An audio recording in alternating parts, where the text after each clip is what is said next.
নবান্নের কড়া পদক্ষেপে আলুর দাম নিয়ন্ত্রণে প্রশাসনিক নজরদারি জারি। আলুর দাম ৩০ টাকার ওপরে যেতে দেবে না রাজ্য সরকার। নবান্নের তরফে স্পষ্ট নির্দেশ জারি করেছেন মুখ্য সচিব। জানানো হয়েছে, নিষেধাজ্ঞার পরও যদি কেউ আলু রপ্তানি করে তবে আইনানুগ কড়া পদক্ষেপ নেওয়া হবে। শুক্রবার হৃদয়পুর বাজারে সরকারি আধিকারিকদের একটি দল পরিদর্শনে যান। বাজারের শাকসবজি, মাছ মাংসের দাম নিয়ন্ত্রণে আছে কিনা তা খতিয়ে দেখেন তারা। সাধারণ ক্রেতারা জানান, আগের তুলনায় এখন অনেকটাই নিয়ন্ত্রণে বাজার। যদিও কিছু ক্রেতার দাবি, এখনও অনেক পণ্যের দাম ঊর্ধ্বমুখী। ব্যবসায়ীদের মতে প্রশাসনিক পদক্ষেপে শাকসবজির দাম কিছুটা কমেছে। আলু পেঁয়াজের অগ্নিমূল্য সামাল দিতে রাজ্য সরকারের এই পদক্ষেপ যথেষ্ট কার্যকর হবে বলে মনে করা হচ্ছে। মুখ্যমন্ত্রীর নির্দেশের পর কিভাবে বাজার সম্পূর্ণ নিয়ন্ত্রণে আসে সেদিকেই এখন তাকিয়ে সাধারণ মানুষ। কাস্টমাররা জিজ্ঞেস করলো দাম কমেছে কিনা। আমি বলি একদিন কেউ যদি 200 কি 300 টাকার বাজার নিলে তার 3 দিন লাগে না আসতে।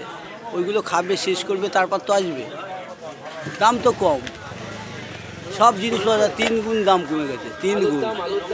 আলু তখন 20 টাকা, 15 টাকা, 30 টাকা, 3 রকম কোয়ালিটি। সবজির দাম কমেছে, কিন্তু শীতকাল অনুযায়ী যেরকম দাম কমা উচিত সেরকম কোনো দামই কমেনি। বিশেষত মাছের দাম একই আছে, আর বাজারে কয়েকটা সিলেক্টেড সবজির দাম একটু কমেছে। 200 টাকার বাজার করলে 1 সপ্তাহ চলে যায়। এখন যা অবস্থা, খুবই সস্তা। ফুলকপির দাম কম, বাঁধাকপির দাম কম, ব্রোকলি সব কিছু মোটামুটি নিয়ন্ত্রণের মধ্যেই আছে। মার্কেট আমরা ন্যাচারালি এরকম শিডিউল ভিজিট করি এবং জিনিসপত্রের দাম যথাযথ আছে, বেশি নেই। যেটা দেখলাম মোটামুটি রিজনেবল আছে।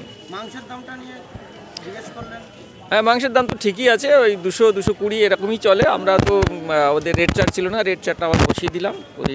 আজকে কোন কোন বাজারে আপনাদের? আমাদের 3-4খানা বাজার আজকে ঘোরা আছে। এখানে এলাম, তারপরে হরিতলা যাব, হেলাবারতলা যাব, আমরা আমাদের কাছারি ময়দান ওখানে যাব। আর ওই যেসব জায়গায় যে সমস্ত জায়গায় আমরা 2-1টা জায়গায় আমরা দেখব, সবটাই দেখব। বাজার তো বললাম, আর ডিটেলসটা আমরা বলতে পারবো না। আমরা আমাদের ঊর্ধ্বতন কর্তৃপক্ষ থেকে আপনারা আরও ডিটেলস জানেন। নাম আর পরিচয়? আমি ডেপুটি ম্যাজিস্ট্রেট বীরেন্দ্রনাথ মণ্ডল।